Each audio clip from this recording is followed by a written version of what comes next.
Welcome to the Whole Lotta Woman Podcast, where we explore, explain, and discuss what makes us a whole lot of women in today's society. I created the Whole Lotta Woman brand to embrace the 4 traits that I feel make someone a whole lot of woman in today's world, and those are beauty, brain, strength, and standards. We'll be covering a variety of topics from relationships to real estate. If you would like to join this sisterhood, please subscribe, share with a friend, and stay tuned for more. I won't be defined, stars are aligned. What's for me is mine. I'm a whole lot of woman. I'm a whole lot of. I've been refined, beauty's divine. All things in God's time. I'm a whole lot of woman. I'm a whole lot of woman. This for all my women, 'cause you're a whole lot of woman. I'm a whole lot of woman. I'm a whole lot of woman. This for all my women, 'cause you're a whole lot of woman. Welcome to the Live Narc Free series, a collaboration with the Whole Lotta Woman Podcast and narcissist abuse coach, Joy Larkin. I am the host of the Whole Lotta Woman Podcast, Nakita Ruffin. And I am Joy Larkin with Live Narc Free. All right. And in today's show, this podcast, we're going to discuss how to heal, how to move on and recover after narcissistic abuse, the importance of setting boundaries, and what to do if you are finding yourself in a narcissist abuse situation. So I'm going to hand the mic over to Joy, and she's the expert, so you can take it over from here. Yeah, so there's many things. So like as far as like the healing and the recovery aspect of it, so there's a lot of things that goes into that. So you do want to seek support. So you want to reach out to a person that understands the abuse and that's actually went through it, so that way they can help validate your experience and help you to understand and to cope with the after effects of the abuse. If possible, if you have this luxury, you can talk to trusted family and friends, but not everybody has that luxury of doing that. The other thing is that when it comes to healing, you want to begin to focus on yourself, focus on your own life and the responsibilities that is at hand in your current life. One thing for me, I did start to focus like on my goals and my dreams, the things that I aspired to do. And I, started to engage in hobbies that were interesting to me. Now, when it comes to the learning aspect, there's a lot of things that you are going to have to learn about. You're going to have to learn about self-love, what that it means. You're going to have to learn about rebuilding your self-esteem, rebuilding your self-value, your self-worth.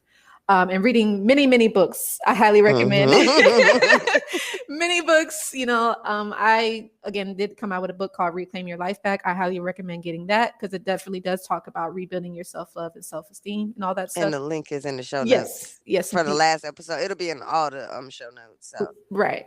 And then some more bigger topics are, really educating yourself about Cptsd, childhood traumas, learning about cognitive dissonance, trauma bonding. And a big one is forgiving yourself and forgiving your parents. And you might have to have a conversation with them about, your past relationships and how you ended up in a narc relationship, because a lot of that does come from, your relationship that you have with your parents and, the trauma that was passed down to you plays out in your current relationships. Right. And go ahead. Let me stop you. What was that first one? You said Cptsd or something? Yeah, Cptsd. So that's basically complex post-traumatic stress disorder. So it's basically like when you go through an experience and it's really difficult for you to recover, or it's difficult for you to forget about it. So you could have like many flashbacks or memories and things that could remind you of that experience. And it just makes it difficult for you to forget about. So like people that deal with, people that go to war, they deal with that Cptsd, or like, us Black people, we deal with trauma from slavery and stuff like that. So a lot of us do have Cptsd from that. But just anything that has really affected you in a way where you're just not able to forget about it, that can cause CPTSD. And us victims and survivors of narcissistic abuse, we do experience this because a lot of times when you're dealing with a narcissist, it's really difficult for you to forget about them because of how they treat you and behave, you know? Yeah. It definitely is. Yeah, it's really, really like a lot of things that come into it. But what I like to tell people, just really give yourself time and don't be so hard on yourself. Like understand that, you're gonna have your withdrawals, you're gonna have your good days and your bad days. But it takes time, and don't try to rush your healing and recovery. Like this is a process. This is not like a sprint, it's more so like a marathon. Right. And now what do you feel about when people they educate themselves on Mhm. narcissism? Now I can go be with my narcissist because I know how to handle it. That's Like a now I know what good to one. feel. Now I can handle it. Right. Like, That's a good scenario. But for me, I feel like it's probably won't end the way that you was hoping or wishing, because again, mm-hmm, because you understand a narcissist doesn't necessarily mean that you can control them or get them to behave in a way mm-hmm, that you want them to. You have to remember that they're abusive, they're destructive, and they're going to traumatize you. So if you get this knowledge and then you're like, oh, I can make them change, you're going to have something else coming, because they're not going to change and they're going to continue to keep abusing you and mistreating you. right. And so you might, it's like, take the information and you just want to stay safe and keep away from them. You know what I Right, mean? right. It's like don't get the education and think that this is gonna be your game map. Your Like, you know what method, I'm saying? yeah. Yeah, like that's not how it works. Because, like you just said, they're abusers. If you're not an abuser, you ain't gonna be able to hold a match to what they can do. Like, Right. because your morals are gonna kick in. You'll never be able to treat somebody as bad as they treat somebody because you got a moral compass and they don't. Right. Right. You have like, well, narcissists, they do have conscience, but like they don't have empathy. They Yeah, don't yeah, have yeah. sympathy. They don't really care about your emotions. They don't care about your feelings. They just care about their needs and their desires at your expense. They will exploit you for their own Mm, personal mm, gain. mm, You get mm. me? So Yeah. yeah. But more in regards to the healing and the recovery process, you do have to grieve. This is a Mhm. big one, because a lot of people were taught that feeling your feelings is weak, or Yeah, right. it's like, oh, like you got to be strong, you can't show people that you cry because they're going to take advantage. And some people actually still will take advantage, but for you, the individual victim and a survivor, it is good to allow yourself to experience your feelings, because that's the only way that you're going to be able to heal. Because Mhm. you feeling all those emotions, that's on you. You're holding that inside. Right, they're That's still there. right. And it's not affecting a narcissist. It's affecting you because they abused you. They didn't abuse Mhm. themselves. You know what I mean? So you have to allow yourself, whether it's you feeling sadness, you're feeling anger, you're feeling depressed or disappointed, or whatever emotion that you're feeling, you have to allow yourself to go through that. And you can talk to someone while you are grieving, or you could allow yourself to just sit with it and just cry it out. That's fine too. But That's my method. right. I personally would recommend crying, because again, you are allowing yourself to you say like, this happened to me, but I'm gonna be okay. I just have to let it go. I have to Mhm. release whatever it is that Mhm. I'm feeling. I'm like, play your little music and cry it out, Cry it girl. out, Just feel the feelings. feel That it. does You go got far. to. Cause then you might do that and be like, oh, I'm good now. Right, Like right. You're gonna be like, it wasn't so bad. It's just like, I like to tell people that we are human beings having a human we're spiritual beings having a human experience. That's mm. so it's like, Yeah. just because you feel a certain way, that doesn't really define you, or that doesn't make you into this bad person. It's just like, that's a part of being a human. We have different emotions. Sometimes we're happy, sometimes we're sad. We have different feelings, and that's Mhm. okay. It's totally fine. So allow yourself to grieve. What I would recommend, do give yourself a time frame, because you don't want to get to a point where you start to get depressed, because that can happen. Like if you're just sad for like many, many years, or you're crying for many, many years, you kind of Mm. want to give yourself a cutoff time, because that's what it was for me. I say on my videos, I did cry, and allow myself to feel my feelings for about 6 months. Some Mm-hmm. people may have longer time frames, but give yourself enough time as you need. But then there has to be a point where you say, okay, I'm going to get back up and Yeah, keep you're not moving. supposed to be grieving for 6 years. Right. You Like, get me? Yeah. Yeah, you got to have a time frame, you know what I mm-hmm. mean? And Mm-hmm. so, and then, yeah, so like the other thing is you really want to pray and talk to God. I don't know what many of you guys' spiritual beliefs are, but for me, I just ask God, like, hey, God, I am feeling sad. I'm feeling heartbroken, but I want to heal from this. I want to recover. So can you please help me to forgive myself? Can you please help me to forgive the past, forgive this narcissist, and forgive my parents so that way I can move on from this situation and I can have peace? You get me? So Mm-hmm. you really have to say that out loud. You might have to say it multiple times, but God will hear you, and eventually you will realize a shift in your feelings and your behavior and your thoughts. It will come, because I've said that many, many times, and God has allowed me to just feel peace. I'm like, okay, God, you listening to me? Yeah, that's major. Go I'm ahead. always praying for peace and calm, and Yes. especially when you're going through something, because that's what you really, really want is some peace, like peace of Mhm. mind, peace of the heart. So Yes. I definitely feel you on that, because it makes a difference. And like you said, God will start moving you in Yes. ways that you don't expect. Like, oh, I'm not crying, I'm not hurt, I'm not, Right. just one day is different. Mhm.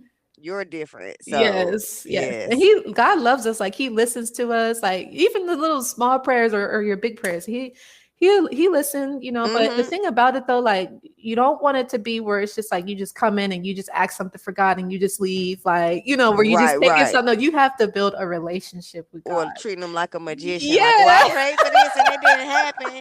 Nah, girl, that Yeah, ain't like, how it work now. yeah, Like, this ain't Aladdin and all right. that. I like that. That's funny. Yeah. So you really got to build a relationship with God. And once he sees that, you're genuine, you have a good heart, and you really do want to heal, you want to let these demons go. Because you're gonna have demons that you're gonna be dealing with during this time frame. So you got to Hmm. say, God, help me to release these demons, help me to move past this, move forward. And he will listen to you because he loves us, right? Hmm. And some other things that are helpful, and when it comes to recovery and moving forward, is doing mirror work and affirmations. I actually talk about this in my book as well. It's just Hmm. really talking to yourself in the mirror, like whether it's in the morning or at night, and just saying, I love you, I care about you. You can look into your eyes and say, I'm sorry, I got your back. Like, I'm not going to let anybody else hurt you ever again. I know Hmm. it's different, right? It's kind of like, oh, Yeah, I okay. like that. I like that. Yes. Cause I've Go done it. ahead. Like, I have affirmations on my mirror and stuff like that. Hmm. So it does make a difference when you speak life into yourself, because we Hmm. speak negatively on ourselves so much and subconsciously Yes. that you don't even realize it. Mhm, So mhm. be nice to yourself. Yes, Yes, I like please. that. I Yes. didn't know it was called mirror work though. I Yeah, like mirror that. work. So yeah, you can look at yourself in the mirror, or you can write it down on a piece of paper and you could just speak it out loud. But I like the mirror work because, like, you're looking into your eyes, like you're looking into your Hmm. soul, and you're saying, like, I'm sorry for hurting you. I'm sorry that I allowed you to stay in this relationship, and like, you should have left. Not blaming yourself, but you just say, like, hey, I'm sorry, like, please Say what's on forgive your me. heart. Yeah, Yeah. exactly. And just talk to yourself. And another thing that I really like is I forgot the name of the technique, but it's basically like where you're like by yourself and you can pretend like the person that hurt you, like the abuser, or it could be like a friend or a family member. You could pretend that they're sitting right there next to you, and you could speak out everything that you feel, everything that you Hmm. wanted to say that you didn't get a chance to say, and release that way. So, Right. so it's like that verbal ventilation besides talking to someone, but you could pretend like that person was there that hurt you, and then you could release like that. Sometimes we just want to get it out. You got to get it out. Right. Yes. And so on the funner side, in regards to like the recovery, where it's just like, oh, it's not, because I know this is a lot of work. It is like, Yeah, it's a yeah. lot, but it's worth it because we are worth it. Mhm. But some of the things that help me in regards to healing, I started getting massages that did kind of help ease the tension and the pressure. You can maybe get like a family or a friend, if they, they like you like that, they can give you a massage. If you say, hey, give me a massage, you can also start to exercise too. Is really good, getting your body moving, especially like, because a lot of us victims and survivors of the abuse, we ruminate, we're obsessing over the narcissist, we're so focused on them. So get your body moving and, working, so that way you're not focused on the narcissist, and you can start to feel better about yourself too, Or even if you don't necessarily have to go to the gym, maybe you can go for a walk or something. Maybe you can do some deep breathing. Maybe you can do some deep stretching and stuff like that. I don't know. I think I did mention it on the last episode. I talked about yoga, but for some, maybe you could do Pilates, you could do Tai Chi. Many different exercises is really, really good.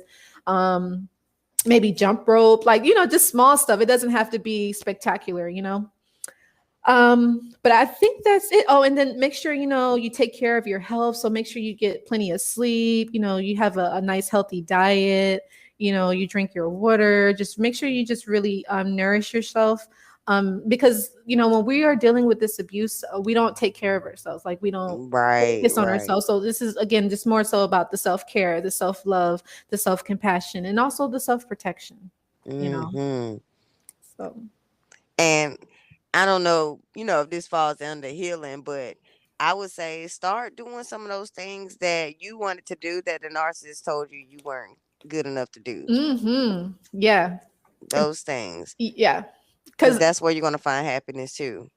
Absolutely. Because, the narcissists or toxic people, abusive people, they're dream killers. They want to kill your dreams. They want to kill your spirit. They don't want to see you happy. They don't want to see you win, especially if you're not with them, Right.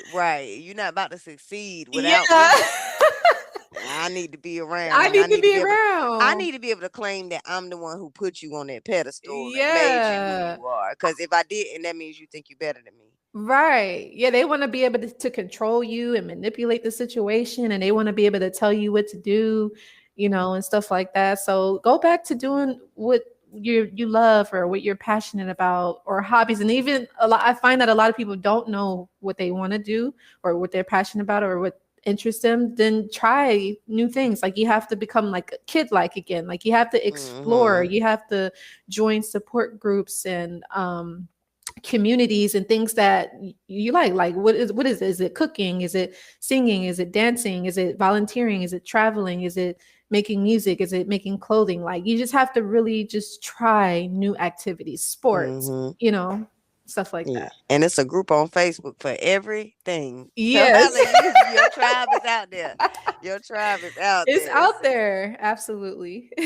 Yes. Indeed.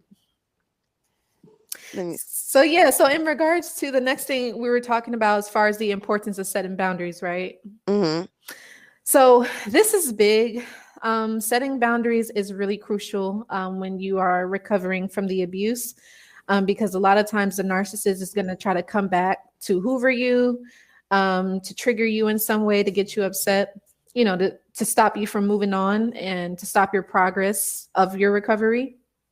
So at this point in time, you really just want to make sure that you do protect yourself, your emotions, your feelings, your energy. A lot of narcissists, they love our energy and they want to drain it, so they can suck it right out of you. Suck the life out of you, so that way. We talked about energy vampires on one of the previous episodes too.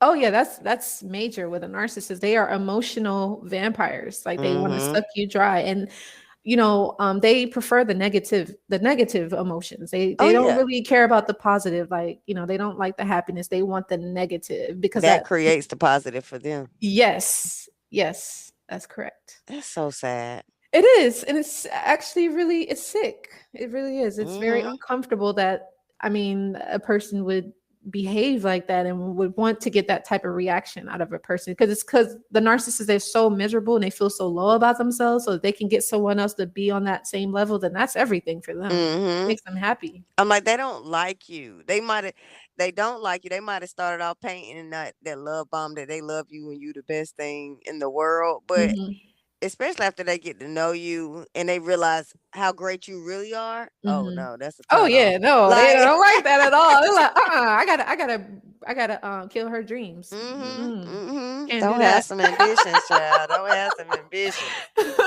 like, without. Mm. Yeah, it's really sad. So just be aware of that. And again, this all comes from understanding what you're dealing with. Like once you can understand the person that you're dealing with, you can definitely protect yourself better and really make sure that you stay away from them and that you don't get easily triggered, because you're like, oh, I know that they can't change. I know that they don't like me or care about me. So whatever you do, it doesn't bother me at this point, you know? Mm-hmm. But in terms of people that have children with these narcissists, you do want to make sure that I think I mentioned it too on the other episode, but again, just more so getting some sort of parenting apps, or maybe get a mediator in the middle to kind of help Mm-hmm. negotiate who's going to have the kids this weekend or that weekend or whatever. Because they got a court And app for that or something, don't they? yeah, they have multiple apps. The ones that I'm familiar with, I think it's like a Wizard app, and then it's the Talking Parents app. Okay. So that can really help. Hopefully the narcissist is responsive, because a lot of times when they feel like, okay, you're trying to make it work, then they purposely go out of their way to not cooperate, you know? Mm-hmm. So you have that going on. But something else that's helpful is the gray rock method. I know I mentioned that is basically like no reaction, Yes. just pure like blank face. Like they say something or do something, you just say, okay, all right. No Just reaction. real No simple, like happy, no no happy, sad. no Yeah. sad. Yeah, just like neutral, like indifferent, disengaged, just focus on the children. Because that's not entertaining to them. They can't get any supply out of you. So they're like, oh, let me go to somebody that I can get a supply from, Yeah. And so, but yeah, the thing about it is, because the narcissists, they are going to, like I said, they're going to try to block you from moving on. So they're like a distraction. And so, you have to keep that in mind. And then the other thing is, when you do set boundaries with this narcissist, you want to make sure that you are around people that are supportive, people that do care about you, people that want to see you succeed and all that stuff. And then the other boundary that you have to set, or this could just be on your end, but getting rid of things and memories, photos, and social medias that remind you of the narcissist and that may trigger you, or that could get you upset. Because that was my biggest thing many years ago. Like I'm not gonna lie, like I was absolutely obsessed with the narcissist and the new supply. Like I remember I would go on his page, because I went no contact with him back in March of 2014. So from March, I want to say up until August of that same year, I was constantly like looking on his page Yeah, every because day, that had every been day. your life. You know what I'm Yeah, saying? it was my life. It was my life. And it was hard for me to break out of that, because again, the codependencies, the attachments, the trauma bonds, and the cognitive dissonance that I was dealing with, and the Cptsd, all of it just kind of came crashing down at one point, But it wasn't just that, but it was more so the childhood traumas too, because again, I felt like the narcissist had some sort of qualities and traits that reminded me like my mom and my dad. Not saying that they are narcissists, but like it was similar. So it's like it kind of reminded me of like how I was when I was a child. Like, not saying that my parents did it on purpose, but at times, yeah, I did feel abandoned. I felt neglected. I felt like I had to hide myself. Like I couldn't be myself, like, and I couldn't express my truest self. Like it was wrong Right. for me to do Right. that. And so those feelings kind of came back up in regards to the narcissist. But yeah, setting boundaries is very, very important, especially if you want to move forward and you want to heal and you don't want to have any attachments to the past. Like if you want to live happy, if you want to move forward and be independent of this situation, it's very, very important to set boundaries. Oh yes. Yeah. And everybody's not gonna like them. No. But stick to them. Yeah, I Like, but mean, definitely stick to them. yeah, like the narcissist, they're gonna try to bypass those boundaries. They're not gonna like what you're doing, like, because for one, they're not used to it, and they're not used to you standing your ground and speaking up for yourself. And they're gonna try to recruit people, the flying monkeys, the narc harem, their narcissist agents, and just third parties to randomly contact you and to see what you're up to see if you can contact the narcissist. Now, if you're doing this in regards to a parent, like, you may have siblings, aunts, uncles, cousins, and be like, hey, like, why are you not talking to your mom? Or why are you not talking to your dad? Like, you're doing something so wrong. And, so like you Like, really, what did they tell you? So it's going to be a lot of drama going on. But again, you have to remember what you're dealing with and that this is beyond you and that you don't want this in your life anymore. You have to make a vow to yourself, and say, hey, I deserve better. I deserve to have people that, again, they love me, they care about me, they support me. And even if they're not even people that are around me, they could be people, like you said, online, like in support groups. You're going to have to find your tribe. And I hate to say this, but I feel like that, well, not all my family members, but certain ones, I can't really be around them anymore. Oh yeah, because you can It's see just, through it so much. yeah. And I'm not saying that they're bad people. It's just, it's not working for me anymore, Mm-hmm. especially like the things that I want to do with my life, I so get it. I get it. You have to put you first. absolutely. You have to. Yeah. So hopefully that was helpful for those to help them to understand, setting boundaries and why it's really, really, really important. You don't want to play games with this either, you guys. This is very serious. And Mm-hmm. then, in terms of healing and recovery after the abuse. So now I guess we can talk about, if you are in this situation, what exactly should you do? This is important. So, if you are in a position where you feel like, oh, I can't leave, like I'm dependent on this person, whether it's emotionally or financially, or, you have certain ties to this narcissist or situation. So what you want to do is really hone in on a plan. Like you have to try to move away from this person. In a sense, Mm-hmm. you have to escape. Right. You have to Literally. literally escape, but you do want to do it in a safe way. You can write out like, okay, I have to maybe get multiple gigs, or I have to save this amount of money, or maybe I have to live with some friends, or I have to maybe sleep on the couch for some time, or whatever it is that you need to do. Do it in a safe way. But don't tell the narcissist, because they're going to try to stop you. We know that they're manipulative and controlling. So they may try to say that they're going to harm themselves or harm the kids or harm you if you try to leave, Mm-hmm. So do not tell this person what you're doing. Again, don't be afraid to reach out and ask somebody for help. If you need guidance, like on how to leave, you can reach out to me or Nakita or whatever the case is. But definitely we want to start to get that plan. And then I think I mentioned this before in the other podcast, but write down your reasoning for leaving, because again, that's going to help you to stay on track Mm. and stay Yes. focused, because again, those memories will come up, the cognitive dissonance is going to be popping up in your mind, and you can be like, am I making a wrong decision? And Like, he gonna be love bombing you at the same time. yes. So you might be tempted to like, wait, or just be like, oh, I'm gonna do it next year, or I'm gonna just see how it goes. You are probably gonna be wasting time, and you don't want to do that, because again, you're going to be going backwards when you should be going forwards. Because remember, how Mm-hmm. did they treat you? How did they make you feel? Does that feel good to you? Like if they talk down on you, or they demean you or ridicule you, does that feel good on the inside? Like understand that, yeah, we deserve to have healthy and respectful relationships, and people that value us and that see like what we bring to the table. Like the narcissist is not going to see that in you. They're going to only see the negative. Mm-hmm. And me and my homegirl, she one of my friends that had a real bad narcissist, but like now we sit back and laugh at Mhm. like some of the stuff she used to say, when Yeah. she was going through it, you know what I mean? Like, oh, well, I'm just gonna let the universe. Like I could be telling her something like, "Girl, this is what's happening. This what's going on." Well, I'm just gonna let the universe reveal, because it's like, Mm. oh, you ain't ready. You ain't ready. Yeah, Like, yeah. And she You was like, know, "Girl, I had all the evidence in the world."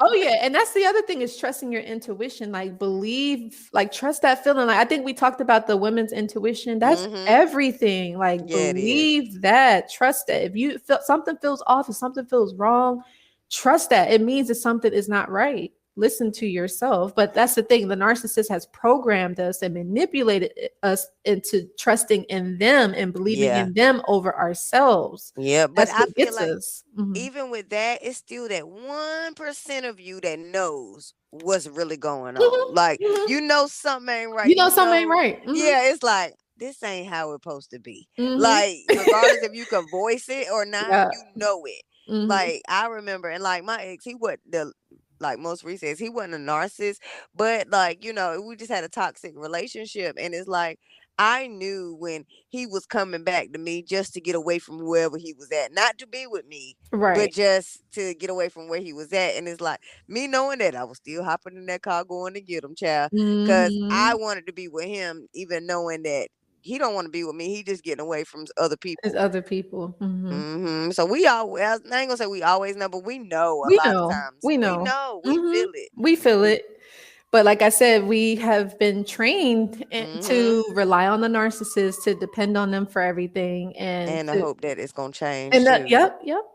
And so yeah, and then the other thing is, if you are in that situation, don't expect sympathy or empathy from the narcissist, Oh because no. they don't care. They don't Mm-mm. care. I mean, the longer you stay with them, the more they feel like you deserve to be treated that way, because they're like, oh, well, the narcissist knows that we're not stupid either. Kind of like you Right. said, they know we know. So they're like, oh, she stays, then she deserves that. Mm-hmm. You get what I'm saying? So like, yeah, don't expect them to say sorry or give you closure or anything, to apologize, nothing. None, you're not going to get any of that. And you have to, unfortunately, you have to accept that, and understand that they're not going to change. They're not going to Right. get better, you know. Right. One But thing, my friend, her narcissist did teach her though. He told one day they was having I guess, a real conversation. You know what I'm saying? mm, And he told her the thing about women is that y'all always get caught up on the why. He said, why did you do this to me? Why are yeah, you the not coming closure. home? Why? Hmm. Yeah, he was like anything. He was like, y'all don't leave because y'all still waiting on the answer to y'all why. He said, that's what keep y'all around. Hmm. Why are you not Yep. coming home? Why don't you Mhm. want to be with me? Why am I not got good enough? And it's like y'all will stick around instead of just walking away because we showing you how we feel. Oh yeah. He's like, y'all want to stick around until we verbally tell y'all why. He's like, we're never gonna do Hmm. it. I And was like, some dang. people actually use that to their advantage, which Mm-hmm. is the narcissist does that, because Mm-hmm. they know that, if we're dealing with them or dating them in some form or way, and they just automatically start talking to somebody else and they don't tell you anything, they just ghost you or stonewall you. We're not gonna understand Yeah. And we're going to that. be constantly thinking about them. That's what they want. Mm-hmm. They want us to torture ourselves, like mentally. You get what I'm saying? Like, Yep. Yep. and so yeah, that's basically what I would say. If you are dealing with this situation like right now, like remember that this person, they know what they're doing and they're doing it on purpose, and you just have to look out for yourself, and you have to look out for your children and what's best for your mental health, your emotional health, and for some, because some people could be in domestic situations dealing with this individual, you have to Mm-hmm. look out for your physical health as well. Yep. I was gonna say, if you could start secretly saving money, Saving even if money, it's yep. ten Mhm. dollars that Yes, they save can go something. unnoticed, save something. Something, yep. Or And even go ahead. oh no, go ahead. No, no, yeah, it's just like just save whatever you can, pick up multiple jobs, and sometimes this is the thing. The narcissist, they gonna know something, because for me, I think that they're pretty. Some of them are smart. Some of them are just they're stupid. Mm-hmm. And like I said, I'm not like, I don't judge people like that, but some of them they are very very smart, and then others of them they're like, eh, you know, but Yeah, they they think they can't be played, so they're not even yeah, looking out for, or they think they right. have you so on the hook that Oh, you would right. never disobey. Exactly. Like they groom you in the beginning, and the love bombing. They think they got you hooked Mm-hmm. now, but Mm-hmm. they may notice something different about you. They could be like, oh, because this is the thing, you want to start to distance yourself from them. That's the other thing. Like Yeah, distance yourself emotionally. And again, the gray rock method. they And gonna notice when you're not that's as what I'm emotionally saying. needy Yes, they're too. gonna see that. So you got to really play it cool, and try to make it not be too much of a huge difference, but Mm-hmm. do your thing. Like when the narcissist maybe is at work or something, or they're not in the house, that's when you Right. really want to start to make your plan and do the stuff that you need to do so you can leave eventually.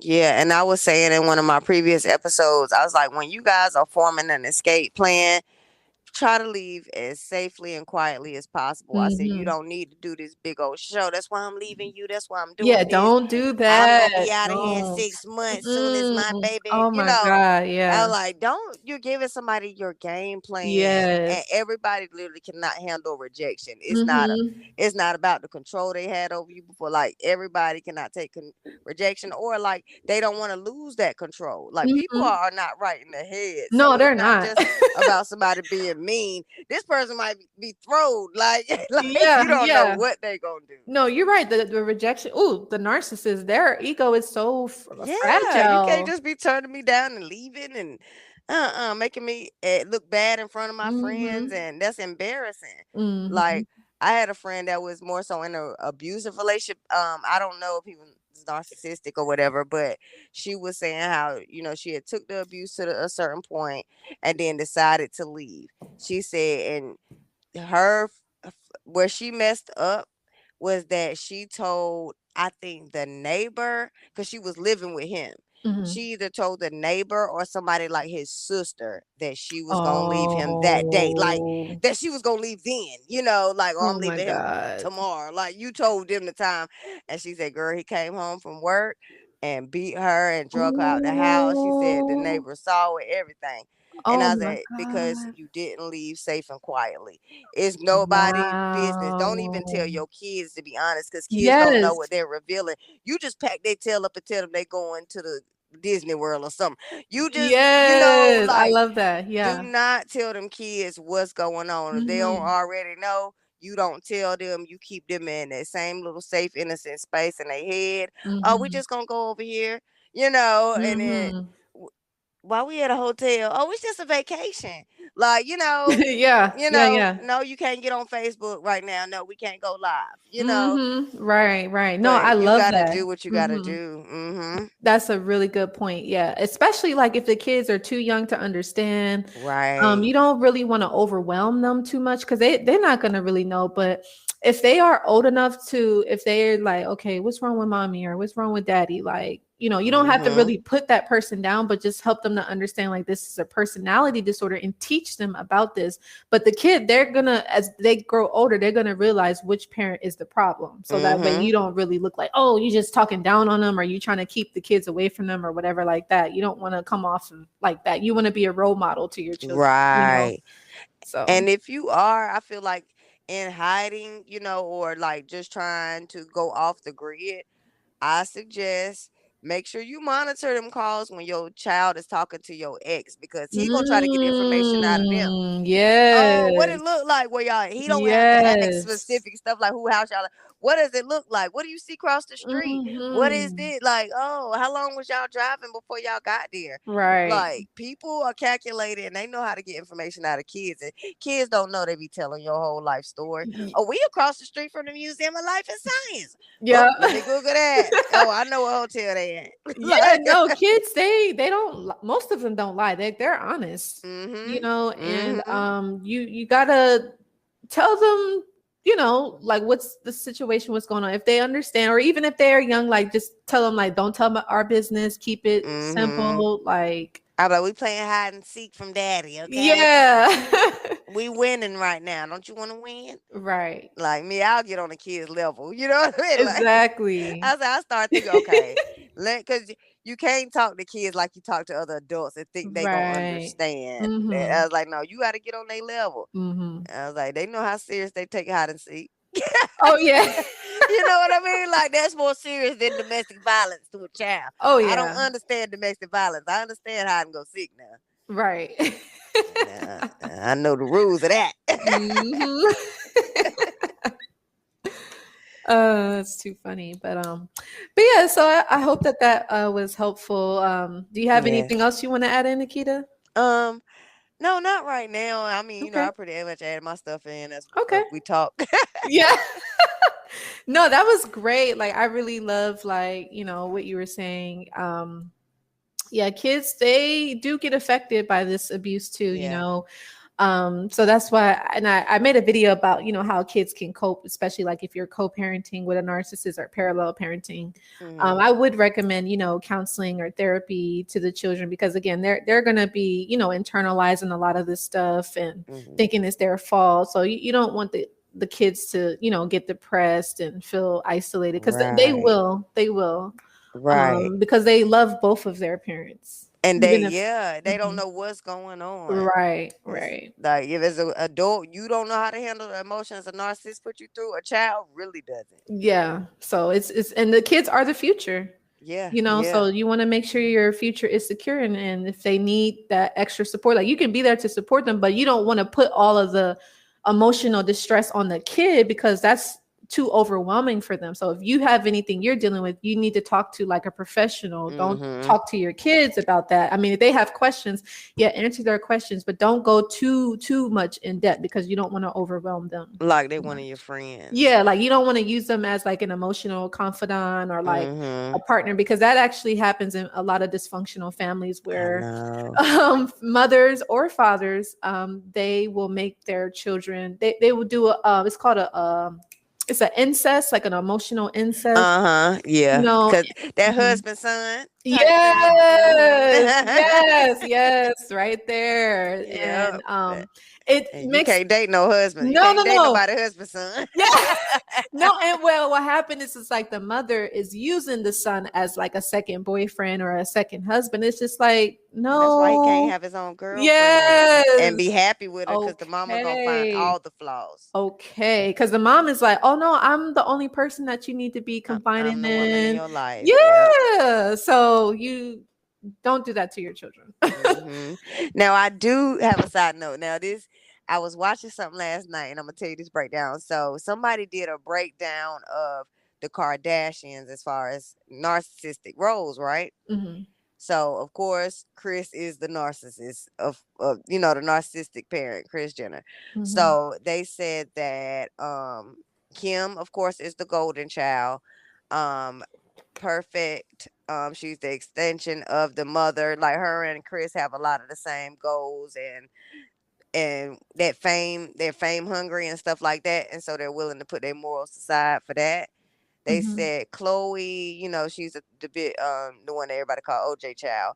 They called her the caregiver Mm. because what I didn't know until I watched this thing was that when Chris, I guess when she had cheated on Rob Kardashian and stuff like that, and she was out with this boyfriend, and it wasn't Bruce, it was before Bruce, that Hmm. Chloe was the one taking care of Kylie and Kendall. I didn't Mm. know till I saw the breakdown that she has more of a mother role in their life, a motherly bond. That's why her and Kylie are so close, if you notice, because Mm. she was the one that used to take care of them when mama is out with these guys and, trying to meet these millionaires. Oh So that's wow. why they respect her so much, and that's why they so close. Because I always knew Kylie and Chloe was close like that, but I didn't Okay. know it's because she took care of them. She had to drop out of Chris had her drop out of school to be a nanny to her little sisters while she was out running the streets. Oh wow. Yeah. I didn't And know that. yeah. Man. And she's the one that don't look like the rest of them Right. as well, Yeah. so she don't Right. get the same kind of love. And then Mhm. Courtney, she is the scapegoat child. Mm. So they said she was the one most affected because she's the oldest. She was the one most affected by the divorce with the mom. She knew about the cheating and all that kind of stuff. She look at Chris as you tore the family apart. That's Mhm. why she don't like being on the show. And Okay. they've had episodes of her because I don't follow it, but I follow like the mainstream when they talk points when they talk about the show. Mhm. So they was like, I remember a couple seasons where Kim and then was mad because she wouldn't have the cameras follow her life. Her kid, when I tell you she put her kids before everything, and I said because her mama didn't.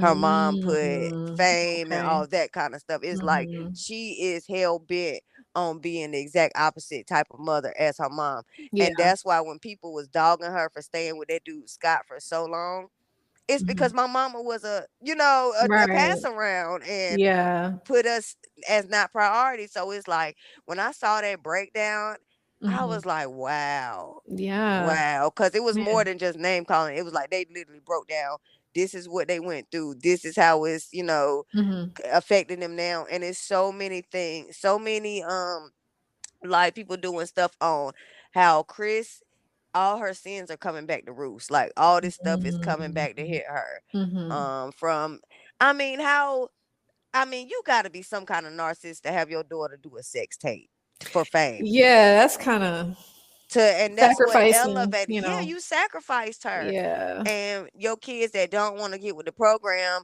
you don't, you know what I'm saying, they don't get the same level of Same affection for level. you. Yeah. They tell you Chris favorite kid is the one making the most money at the time. That's crazy. Yeah, man. That's crazy. It is like, ugh. Yeah, and honestly, I mean, I don't really follow them like that. I do Mhm. follow Kim on Instagram and Yeah. Chloe on Instagram, but I kind of I try to stay away from that. But I relate to it as far as like my own life and people that I talk to. But you do have narcissistic parents that will use their children as objects or use them for fame for Mhm. some and for attention and admiration, and it's really, it does affect the children very much so, Mhm. Yeah. and like you said, those roles, like they have the scapegoat, they have the golden child, they have the Mhm. lost child, the hero child, and it's very dysfunctional, Yeah. very, Yeah. very dysfunctional and very unfortunate. It hurts a lot, most of the family. It keeps them apart, it keeps the drama going, and I'm I'm one of those type of people. I'm like, I'm not with the drama, so stay away Right. from Keep me. me out of it. Keep me out of Keep it. me out of it. Like, even with my own personal family, I tell them, like, if there's any drama, all right, I don't want to be a part of it, leave me out of Mhm. that, so. Yeah. But yeah, so I guess that's basically that. I hope that this helped many and that you guys can, implement these techniques in your own life. And as I always say, don't be afraid to reach out to me or Nakita. Like, we definitely want to support you in any way we Yes, and Joy's Facebook support group is linked in the comments. So like we said, it's a group Facebook group for can. Yes. everybody. Yes. And so we got one for y'all. If Yeah. y'all want to check it out, definitely join the group and try to get some, help or find your tribe or just find people to vent to, talk to. And sometimes it's easier to talk to a stranger than people you know. So, Right. Yeah. you be done told your whole life story. But it feel good, Right. because you don't have to. You're free from judgment. You're free from worrying about Yeah. they gonna tell everybody in your Right. circle. Hmm. So, but yeah, Definitely. so that'll be it for this week's episode of Live Narc Free, and we will be back next week with some more topics. Joy, is there anything else you want to say before we close out? That's basically it. Like I said, just live narc free, get free and stay free, and Hmm. heal, recover the best way you can, and try not to be so hard on yourself. It just takes That's right. time. That's right. And we'll see you guys next week. Joy, I'm gonna give you a phone call after this. All right, sounds good. All right. All right, Bye guys. bye. I won't be defined. Stars are aligned. What's for me is mine. I'm a whole lot of woman. I'm a whole lot of. I've been refined. Beauty's divine. All things in God's time. I'm a whole lot of woman. I'm a whole lot of woman. This for all my women. 'Cause you're a whole lot of